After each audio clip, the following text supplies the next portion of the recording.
The event I'm talking about is it was summer 2019, and it was an Ed Sheeran concert. Of all places, why are you talking about a traumatic event at Ed Sheeran?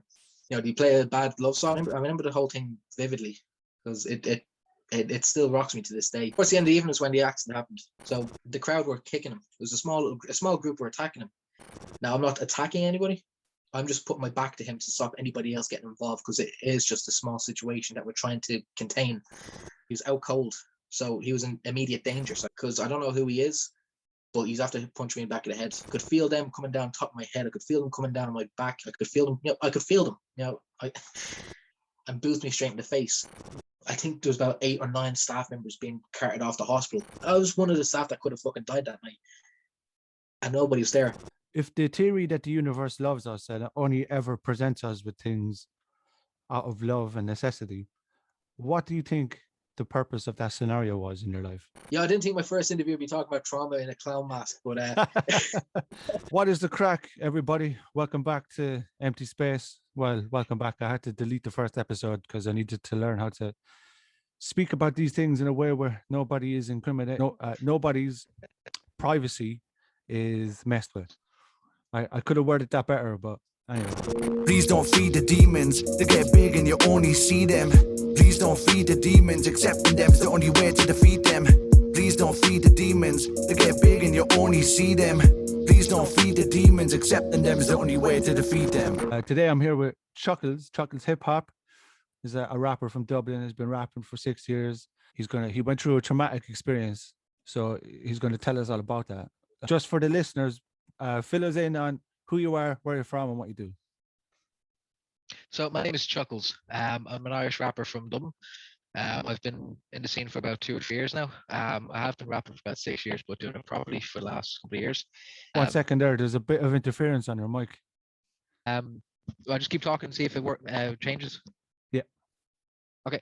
So I'm going to be talking about an experience that happened to me going back about 2 years ago. Now, while I was doing hip hop, I was also working in a security company. It was an event security company I was working in. We used to work in like the tree arena and stuff like that, and doing big shows. And up until this instance, I'd probably worked about 275 shows. I was doing private security and stuff. So sorry to cut you off again. Sorry to cut you off. Headset. Yeah. Can you use your phone mic? Yeah, of course. One second. I'll knock this off. No, it's on. Yep. So you hear me? Yeah. The event I'm talking about is it was summer 2019, and it was an Ed Sheeran concert. So it's kind of it's gonna be a bit funny because a lot of people are gonna be all like, "What the Ed Sheeran of all places? Why are you talking about a traumatic event at Ed Sheeran? Do you play a bad love song?" No.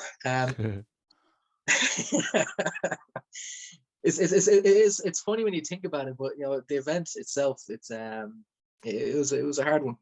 So I was working the weekend, so I'd worked the Friday at Ed Sheeran, and everything was fine. The weather was perfect. It was scorching. It was great. I have to admit, like, the gig itself was fantastic. I'm not an Ed Sheeran fan, but it is what it is. Took the Saturday off because I was working 12-hour shifts, and then come Sunday was the event that happened. Everything was going well. Weather was perfect. It was a scorcher weekend.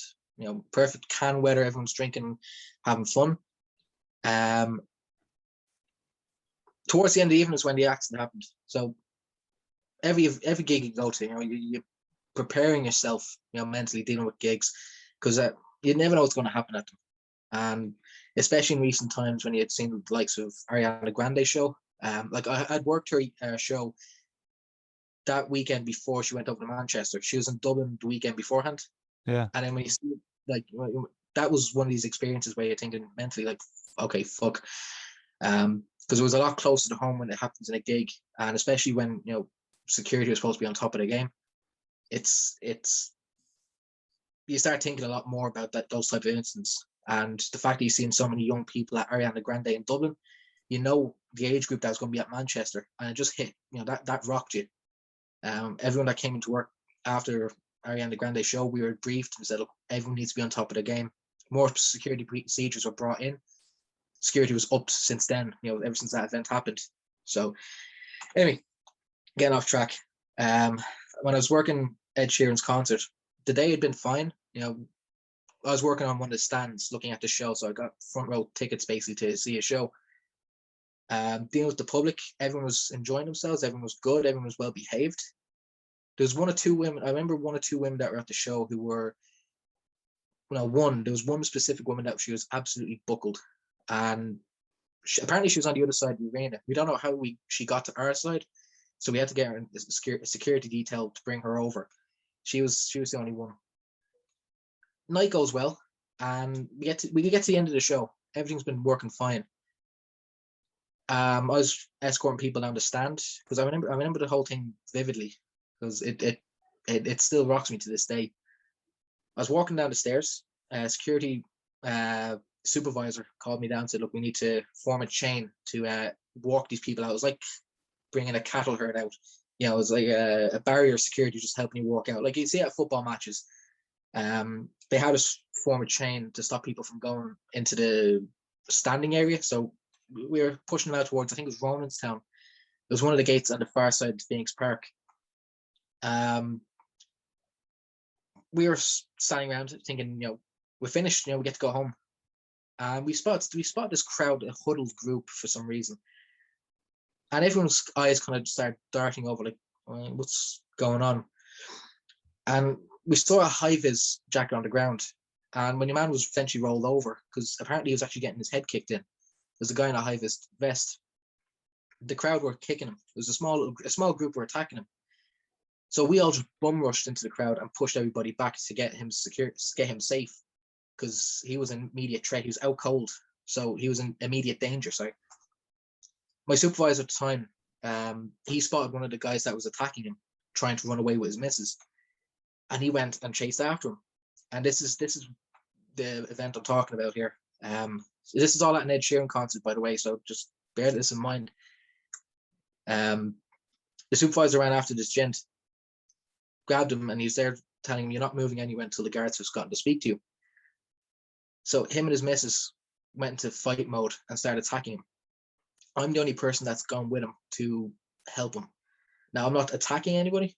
I'm just putting my back to him to stop anybody else getting involved, because it is just a small situation that we're trying to contain. His girlfriend decided to get on my supervisor's back, jump on him, and she's trying to claw his eyes out. So I wrapped my arm around underneath her, and I pulled her off, and I got her away from it. For some reason, well, not for some reason, but I think it was her mother or her sisters or friends, I don't know who it was, but they started getting involved then. So it started to get bigger by the second.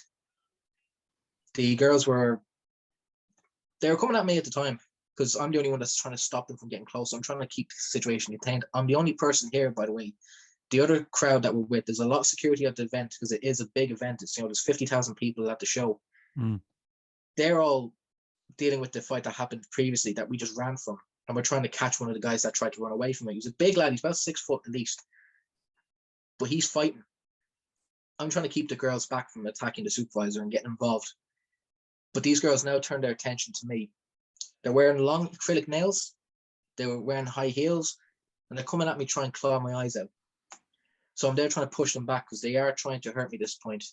I've been talking to them. I've been shouting them, telling them to stand back, just stay away. And I'm trying to keep myself peaceful at the moment. I'm keeping peaceful. I'm not harming anybody. I'm just trying to, keep them away from the supervisor, because I don't have the license to attack anybody. I'm only a steward at this event, where I will not attack people, but detain them, use physical force. I'm only a steward, so I'm there trying to stop people from getting involved in the fight. I'm just trying to use my presence to say, look, please stay back. The girls started coming at me and they started jumping on top of me, so I had to start pushing them off me. And at this point, I heard someone shout, a lad that shouted from behind me, "You don't hit a girl." I ended up taking 3 or 4 punches to the back of the head. I grabbed onto him straight away on my shoulder. I flung him over my shoulder and I brought him straight down to the ground. So me and him are on the ground kicking lumps out of each other, because I don't know who he is, but he's after punching me in the back of the head. So I'm trying to defend myself. I eventually have to let go because his family is after getting involved. So it's the girls and the guys that are kicking the crap out of me at this stage. I could feel high heels being dug into the back of my neck. I could feel high heels being stuck in my head. I could feel boots being kicked along my back. I'm not talking about like runners. I could feel them, definitely. but I could feel Doc Martens. I know the weight of them, I know the feel of them, and I could feel them coming down top of my head. I could feel them coming down my back. I could feel them. I could feel them. At that point, I gave up on trying to hold on to your man, because I was trying to hold him there so that at least somebody could catch him, because he's the one that first hit me. So I was there holding on to him just for dear fucking life. I have to let go of him just to cover my own head. So I'm basically in a huddled position, just trying to protect myself. The girls and fellas are still kicking the crap at me on the ground, and at some point I felt somebody grab onto my backpack and start lifting me off the ground and pull me. I can see slightly that it's one of the lads with the company. I can feel I can see the high of it slightly because I'm looking up, but he's getting attacked as well. I can hear them attacking him. He eventually has to drop me. This is at the point where we're beside the first aid tent. He pulled me away from the fight as far as he could, and he had to let go because he'd have to take a few hits to the head. It turned out he was an older gentleman.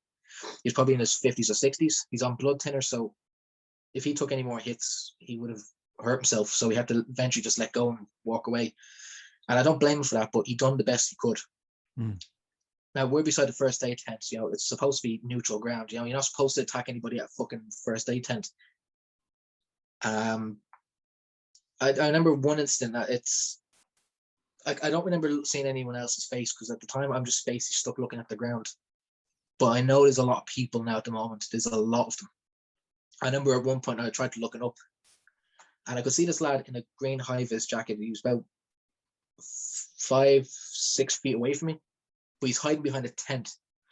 And I threw my hand up and I'm shouting at him, "Help me," because I don't know how many's involved, and I don't know. I can't see any other security staff around. I don't know who the fuck's after getting involved.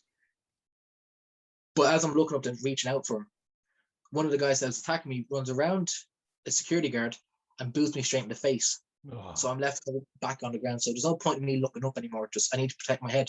A couple of years ago, I'd suffered a neck injury playing sports and rugby, and I was quite worried that I was going to hurt myself even further, because I'd only started recovering that start of the year. Because at this point, I'm about 19 years old, and I'm in the leaving. I'm in the leaving cert. No, I just finished leaving cert. So this is it. I just finished leaving cert, and it was the same year that I had actually hurt myself badly in a rugby match. I ended up fucking up my spine and back, so I'm still in more or less recovery position. I'm still in the recovery stages from the injury. I'm going through therapy and shit to deal with that. So I'm quite worried about my neck at this stage.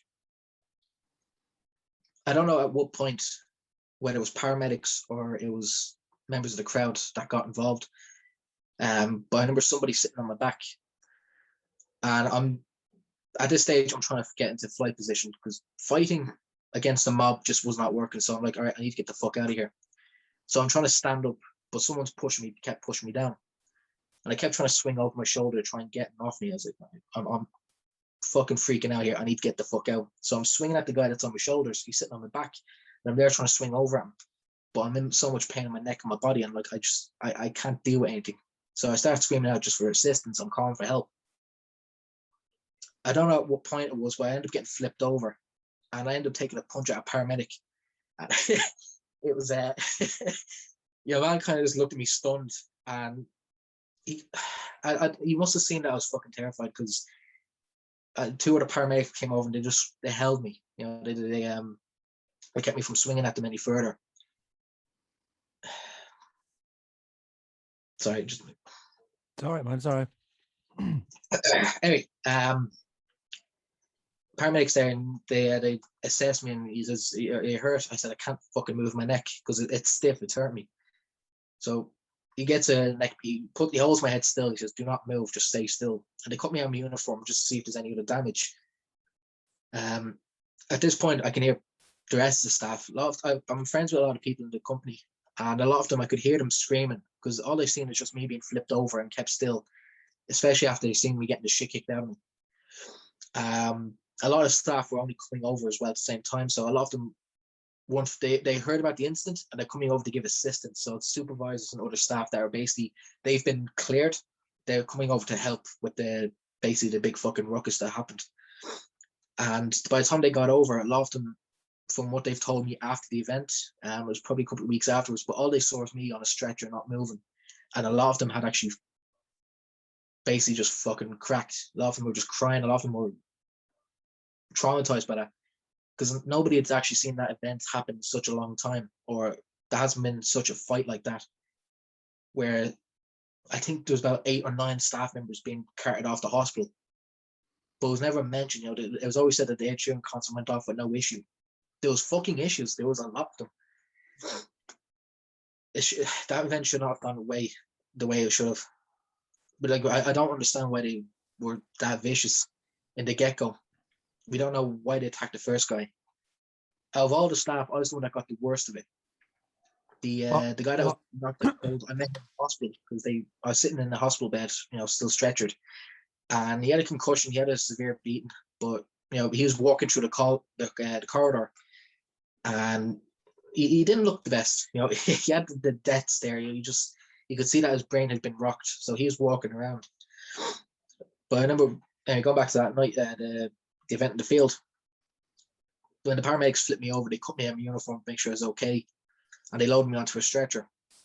And it was St. John's that came to me first. They put me in a stretcher and they put me into one of the ambulances, and they moved me to one of the first aid field tents that they had, which is where they were putting anyone that was suffering from alcohol poisoning, anyone that was basically just gotten too drunk and they just needed assistance, people that sprained their ankles from dancing, and the staff that were taking the beatings, as well as people that actually were involved with fighting, but they also got their heads split open as well. The ambulance was sitting there, and one of the supervisors, the main organizers, one of the main supervisors in our company came over, and he's like, "Can you hear me?" And I was just looked at him and I was like, yeah, I can hear you. The he shouts out the back of the ambulance, "Is anybody friends with this guy? Does anybody know him?" And I could hear somebody in the back of the crowd with the company shout, "His ma works for the company." Just call her. But my man ended up calling me on the phone. So I'm sitting in the back of the ambulance, and I remember she goes, "When am I picking you up?" I said, "Yeah, I'm off the hospital at the moment." She goes, "Yo, what's happening? What's going on?" I said, "Bit of an incident. I'm going to give it to the supervisor so he can talk to you." So I handed the phone to him, and he started chatting to her. He said that we're going to off to Connolly. So they ended up swapping me from the St. John's ambulance into a proper ambulance. Now, it was in that time when they put me in the second ambulance that I broke. Like the adrenaline had basically just flushed out my system. I was pumping through my system at this stage. I ended up just crying in the ambulance because I was like, I almost fucking died. Like playing rugby matches and stuff, you're used to being on the ground, getting stamped on and stuff. It happens in rucks. But this is one of the few times where I've been in a position where I was like, I would have fucking died there on that night. And I would have died at an Ed Sheeran fucking concert.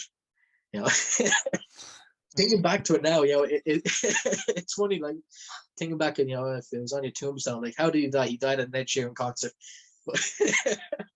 What a dose. Yeah, it's just one of those things. Does a question I want to ask is that if you hear Ed Sheeran on the radio, does the memories come back? Actually, when you think about, ask me that now. When I was discharged from hospital and I had to go and see a therapist about it because it was a traumatic event. Sat in the car after I was talking to the therapist, and things had just, it was hard to do. Forgot to bring an aux cable for my phone, and I was sitting in the car and the radio station comes on and it's fucking Ed Sheeran singing "In the Love of Shape" and "I'm in Love in the Shape of You." Was the Shape of You? Shape of is You, that one? yeah. That's one, yeah. That was playing on the radio station. I was like, "You've got to be fucking kidding me! You have got to be fucking kidding me!" It brings back memories. It's like hearing the fight. People talking about how they fought at the show and stuff like that, and how they're attacking people. It's funny, but I don't like it. I don't hate Ed Sheeran. I don't blame him. I blame the people at the fucking show. I blame the fucking company in some cases as well, because there was no proper procedures put in place. They didn't have enough staff to deal with this type of fighting. They didn't have enough staff ready for an event like this. And you I remember think that you think that was it essentially you're undertrained as well if you can't fight back, essentially?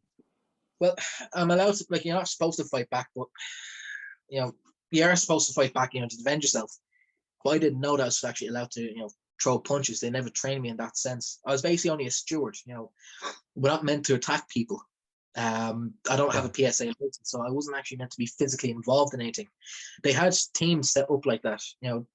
They had lads that are coming from the north of Ireland, where they'd operate from, and they're actually trained up there with PSA license or is it RSA? No, they've got their own PSA license up there, right?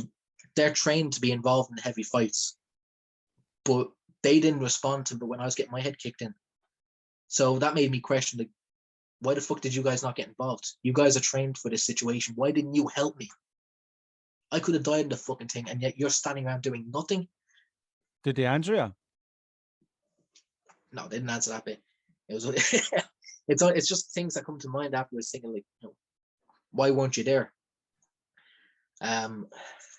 It was just one. It was a hard event to think back. Like, when you think back to this, what you've learned, what you're supposed to do, when you think, well, why weren't you involved in doing this?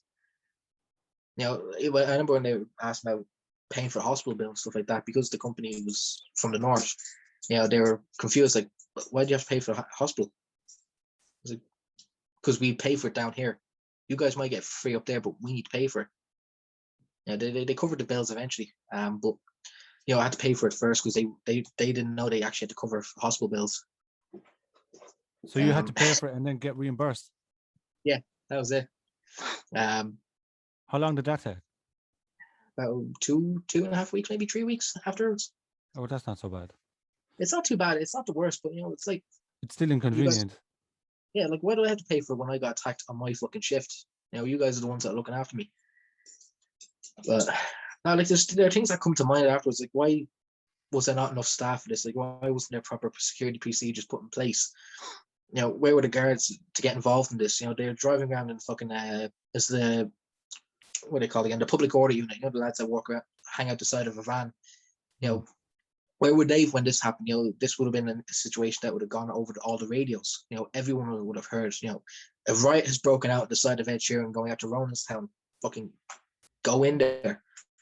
But yeah, only 1 or 2 guards showed up at the time. Now, one guy actually, I remember seeing him throughout the day, and I remember seeing him a glimpse of him trying to help with the fight, but there was no major backup. So, like, a lot of things that come to mind, like, where the fuck was everyone?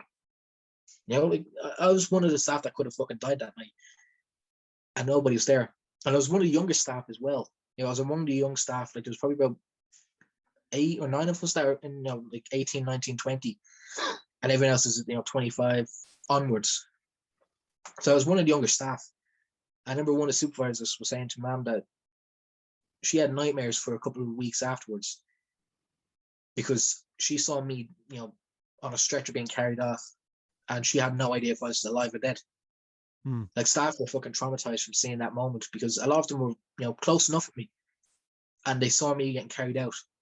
Like, I'm a big enough guy as it is, but the fact that they saw me getting carried off, a young lad getting carried off into the back of an ambulance that's not moving, that brought a bit of worry to them. Well, it's traumatic to look at, but how has it affected you, and what did you have to do to? I left the company. I couldn't work with them anymore. Like, to this day, I'm still. I never really got over it. When it comes to large crowds and stuff, I don't like being in them, because I don't know if anything's going to kick off. I don't like being, in a standing block in a concert, because I don't know if something's going to kick off or not. I'm constantly on edge when I'm going into concerts. If I'm sitting up in the stands, I feel somewhat better, but I'm always on edge. I end up leaving the company as well. I couldn't work with them, just the fact that I was dealing with the crowds. I used to love the gig. I used to love being able to go to shows. I used to love working for them. Like, the pay was fine, but it was mostly the fact that I could see my favorite artist performing and get paid at the same time. Yeah. But I ended up I had to leave the company. I it's something that still hits me, is that I left my job because I couldn't bear the fact that, you know, I'll end up having to go through that again. And there's And a I don't have fear, I imagine that the fear follows you, and some of the wounds that arise can kind of affect you in other ways. Like, it have you does. noticed? Like, it's not the same principle, but if I see people attacking someone on the ground, like say if you see videos pop up on Facebook and stuff of a group attacking someone on the ground, like if it's one person, like if it's four beating the crap out of one person, I think back to that night and I was like, I fucking hate you little bastards for attacking them. Because I know what it's like being in that position, and I hate it. I just, it brings me back to that fucking night. So anytime I see these videos of people getting jumped on in large groups attacking one person, it brings me back to that night. It's like I hate it. Now, music wise, you know, it's not going hearing Ed Sheeran, it's not going to make me sit there and, you know, fucking panic or anything, but it's being in large situations of crowds and stuff. You know, I don't like being in them. You know, I'm very much aware of the area, and I'm always constantly watching out for where's the fucking exit. You know, who do I have to keep an eye out for? And that shows I'm always watching out to see who's going to be the worst person at the crowd. So at least then I can see, all right, he's the biggest fucking target here. I'm going to stay away from him, but if he comes over to me, I'm going to fucking drop him. You know, that's the sense. Is like, look, I need to. I watch the area. You know, I'm constantly on edge with people in large groups. Well, gigs wise. I have a question for you. Well, so if the theory that the universe loves us and only ever presents us with things out of love and necessity, what do you think the purpose of that scenario was in your life? if the universe gave that to me, I fucking hate it. Okay, that's fair enough. No, it's But on the flip side of it, could you see any positive reason why it occurred? well, it's given me a chance to get into a new job. You know, it's I probably would have stayed with that company for a lot longer. Like I would have probably become a supervisor at that stage. But you know, for the pay difference was only €2, and I'd have to do a shit ton of work. Okay. A lot more work. That's, you know, you're not getting paid for what you're doing. And I feel for a lot of staff that are in there, you know, like they're not getting paid for what they should actually be doing, and the shit they actually have to put up with. You know, you've got assholes that come up and spit in your face. Now, whenever gigs open up again, I feel sorry for them if they have to put up with this shit. I feel sorry for them when they have to deal with drunkards who haven't been to a show in so long and they can't control themselves. I feel for the staff. You know, it's not going to be fair. So I'm happy I'm kind of out of that position, that I'm able to find better work, and I have found better work. Apart from music, I still work. You know, I'm part of the working class. I can't resist being able to work, and like I'm still doing security, but I'm not doing it for gigs anymore. You know, I took a step away from all that. Do you find so? Here's another question. Sorry to jump in. No, it's okay. So, do you find that scenario that happened to you has made you a better security guard? It has, because I know what situations I need to look out for. You know, I'm a lot more aware of my surroundings, and I'm a lot more aware of where staff need to be placed. And I've learned a lot more from that situation. That one incident alone, I've learned how to carry it on into other jobs, how to handle myself, how to prepare myself. You know, what procedures need to be put in place. Response time, make sure you get there to help the person. You know, that's a lot of the stuff I've learned. I've carried that from that incident, so it has been a kind of a blessing. You know, it's a sick blessing, but it has it has taught me a few things. I do think blessings do come in sick forms. You're right about that. Yeah, you know, it's like I've gotten, you know, better work since then. That's one thing I'm happy about. You know, like I'm in a job where I'm happy. You know, I know what I'm doing, and staff respect me for who I am and the shit I've had to go through to get to this position.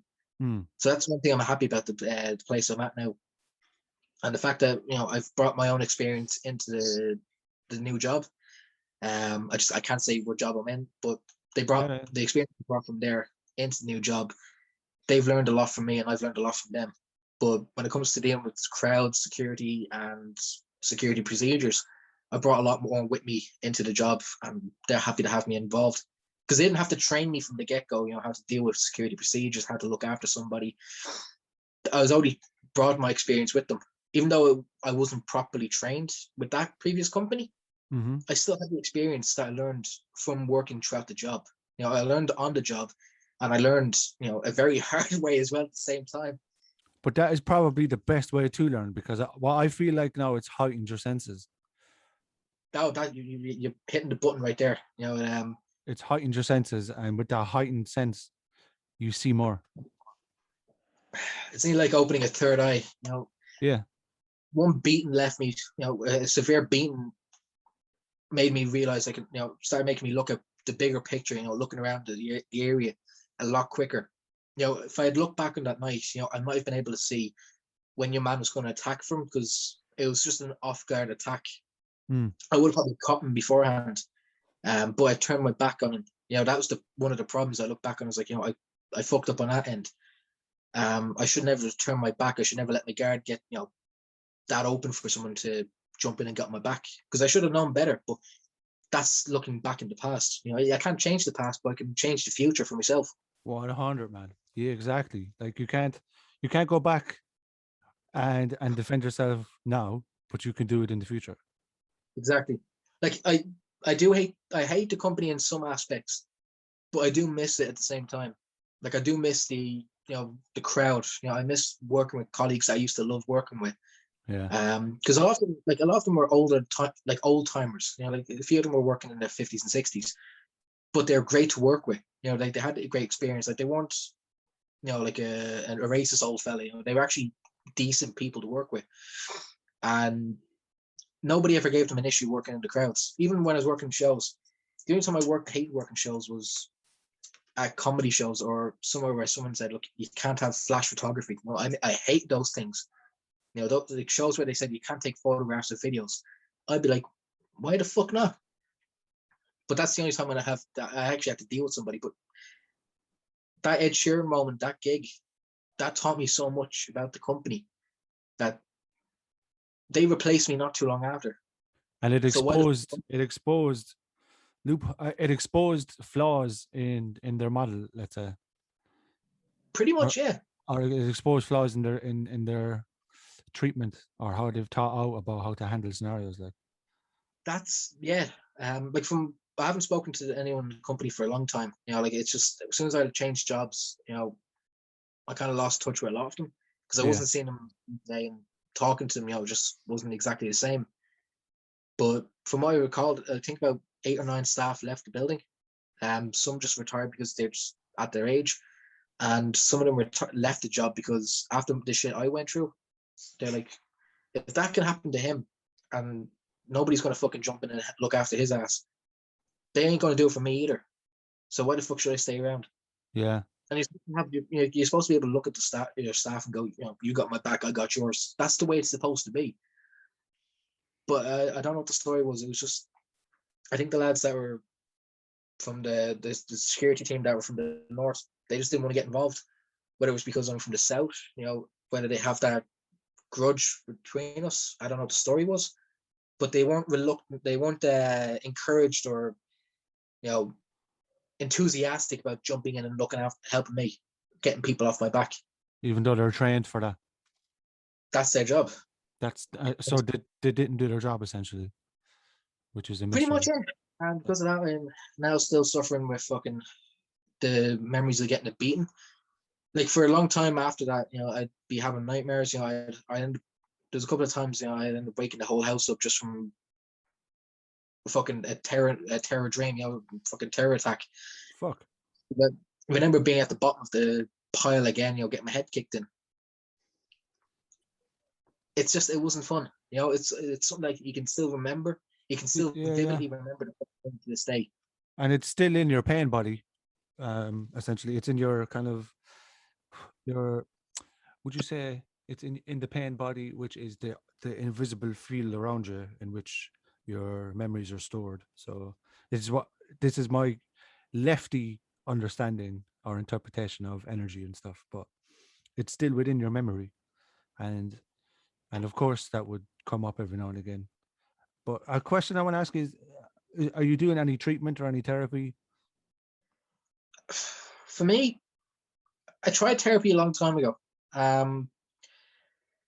It never seemed to work with me. And why is Like that? I know it's talking to somebody, just being able to vent it and find ways of dealing with the trauma and how to find coping mechanisms. Yeah. But I never really, nothing really worked for me. It just, I always found humor was the best way. Sorry, voice gone. I always found that humor was the best way. Being Chuckles, I always found humor was the best way of dealing with things. For a while afterwards, I couldn't laugh. I couldn't do anything. That was my way of coping with shit.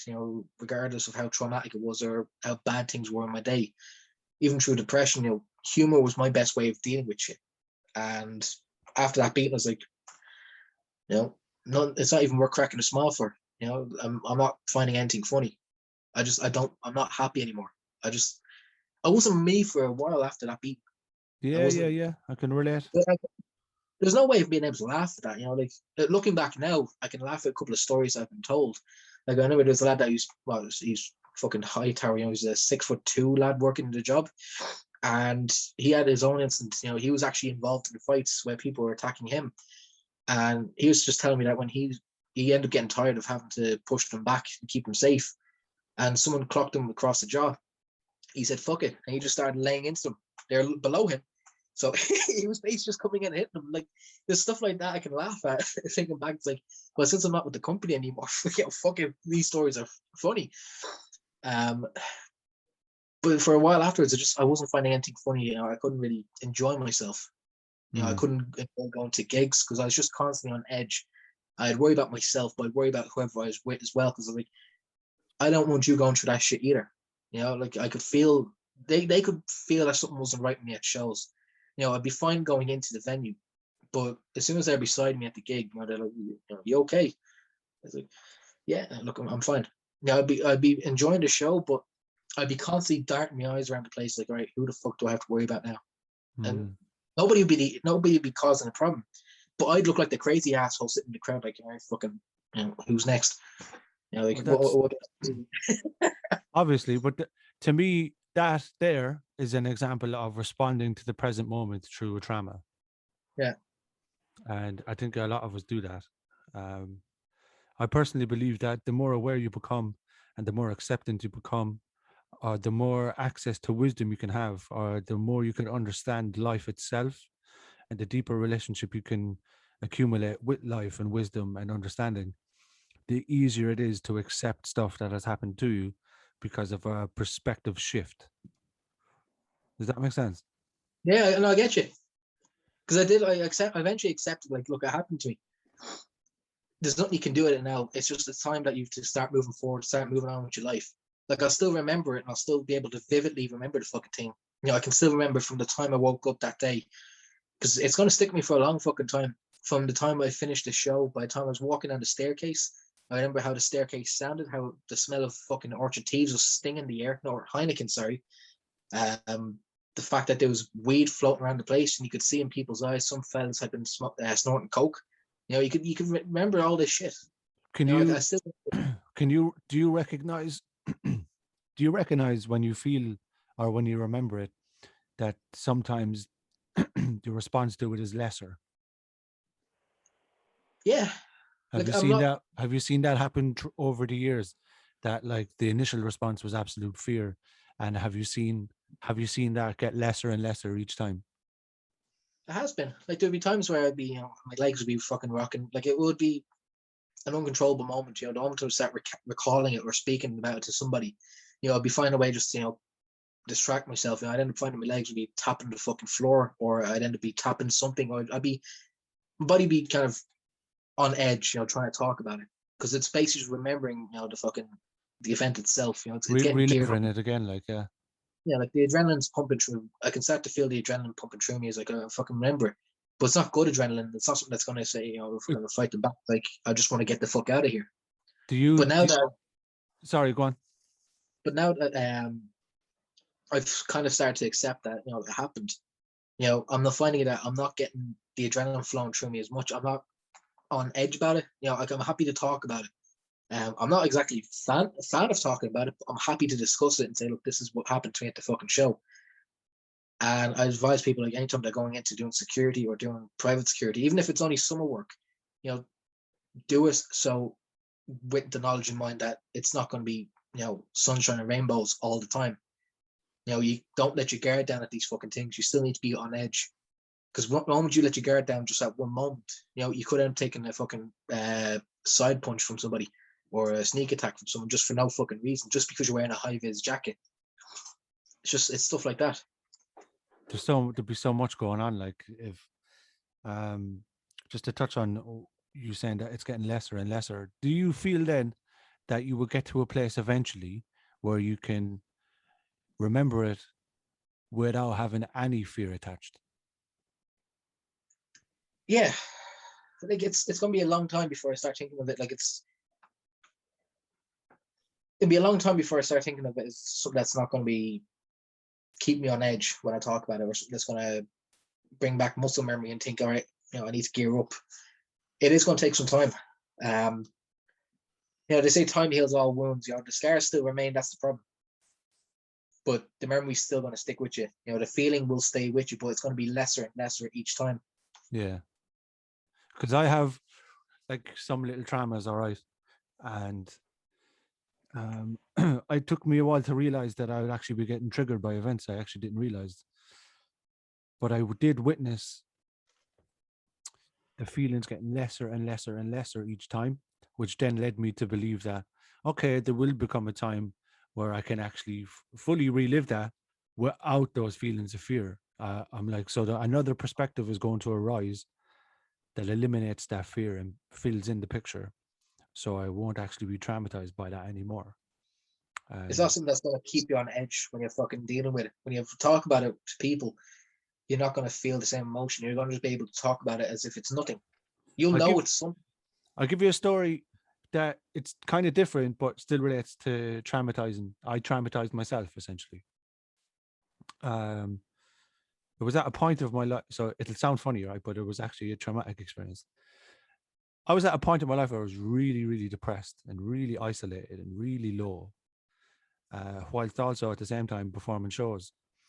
And if you go from the center of attention to absolute silence, whilst having identity issues and feelings of loneliness and feelings of low self-worth, it's very hard to handle the silence, especially after the excitement of being the center of attention. And it was my lowest point. So I had decided to counteract the silence. I would hang about after shows and I'd party on to fill the void, and I'd hang out with people just for the company. But one night in particular, I decided I'd hang out, have the crack, and I was having the crack. But there's one person in particular who was always chasing me, but I wasn't into it. And this night in particular, I was so desperate, I decided, okay, let's go for it. I went for it, but the experience itself traumatized me because I wasn't into it and I did it anyway. Cognitive dissonance, Yeah. But it actually took me 4 months to recover from the experience. And this is just a sexual experience. It took me, like, I willingly went for it knowing I wasn't into it. But I actually traumatized myself. I actually woke up with cold sweats and feelings like I wanted to vomit, sick feeling in my stomach every now and again. I'd be like, oh, I'd actually stop sometimes walking down, like I'd walk down the street and it would arrive in my mind and I'd be like, oh, out of the blue. And it literally took about 4 months to get that out of my system, where I'm in a place now where I can look back on it and speak about it without it having an effect on me. Yeah. Like that's a small version. Like that's that's one I feel like that I could handle. It sums up in a nice little basket, but it's a lot more than that. Yeah. Just what you're dealing with is a bigger scale because it was life-threatening, whereas this was just, it wasn't life-threatening, but it was threatening in another sense. threatening your spirit type thing, like emotional threatening to yourself, like something that yeah, it damaged it damaged my self-esteem, my self-image, and also because I went against my morals. So, well, like you feel like you betrayed yourself type thing. Yeah. I get you. So I had to deal with that, but the experience of doing it because I wasn't into it so much. I don't want to say the person's name or anything like that because that's unfair. Yeah. No, there's no point in saying someone's name. That's why I won't say the company's name. You know, I don't want them coming. Yeah, exactly. Because I have love and joy for this person, but just physically was not into it. Yeah. And went against myself, and I was just like, yeah, I traumatized myself there by doing that. So I went deep. What was the point of me telling that story? I think it was just to sum up the effect of trauma and how you can. Oh yeah, I think it was just to show that you can actually get to a point where it doesn't affect you anymore. We're able to talk about it, and it doesn't have an effect on your body. Yeah, that doesn't have an effect on your mental state at the time when you're speaking about it. Yeah, because one thing, I started this series 2 weeks ago, and there was a girl who wanted to come on and speak, but actually told me she wasn't ready, and had spoken to her counselor, and the counselor was like, I don't think you should share it because it's like there's some things that it's better just keep to yourself. Like it's not in a bad sense, but sometimes it's better just to keep it to yourself and the counselor until you're at a point where you feel like you're able to speak about it. Exactly. Like there are some details I've left out about the that event. I don't really want to speak about them because there's a few of them that were bad. But there are some things that you just don't want to go into.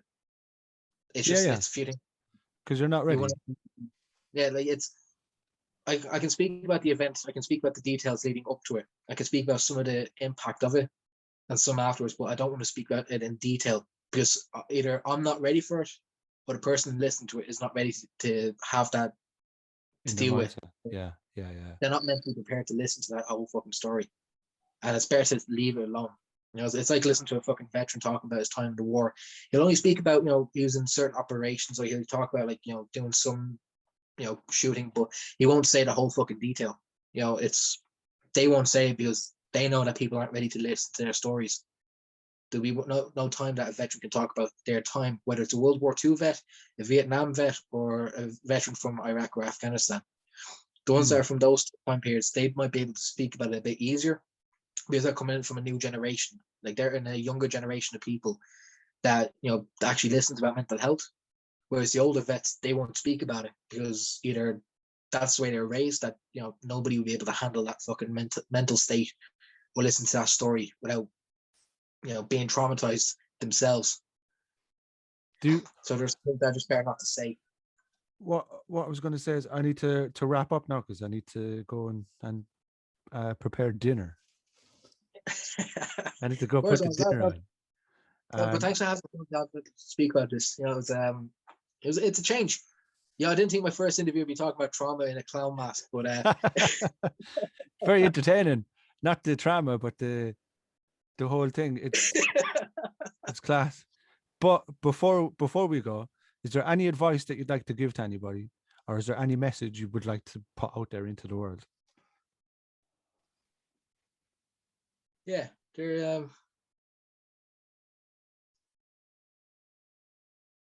Jesus, I never actually thought about that. There's a few of them, but no, take your time and just unleash. It's all good. Because if there's a long pause, I can just edit that out.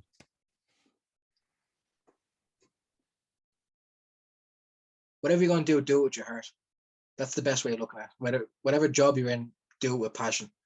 Like with my job, we were basically just telling people, go up to the seats, sit down, just go into your seat and just do it. But there are times where you actually have to put a bit more effort into it. If you don't enjoy the job, don't do it. That's the best way of looking at it, even in music and stuff. If you don't enjoy it, don't fucking do it. Do something that inspires you. Like when I was working the job, you'd have elderly people come in. I'd take up my time, to walk them up the staircase because in the arena, there was no handrails up in the upper balconies, up in the upper seats. So I'd take my time helping an elderly person going up. I'd hold on to them and help them get up there. You do it with passion. You do it with heart. You know, do it with everything you've got. You know, enjoy the fucking job that you do. That's why I miss the job, because there are times where you'd be able to help people. You do a bit, that little extra that I find that when you go to a venue or a concert and you're lost or you're trying to find something and you talk to somebody who's like, yeah, fucking, you know, just go that way. But if you actually stop and give them just a moment of your time, just to help them, you know, they'll appreciate that moment a little bit more. So it's the effort that you put into it, it's the passion you put into it. That's what matters. So whatever you do in life, do it with passion.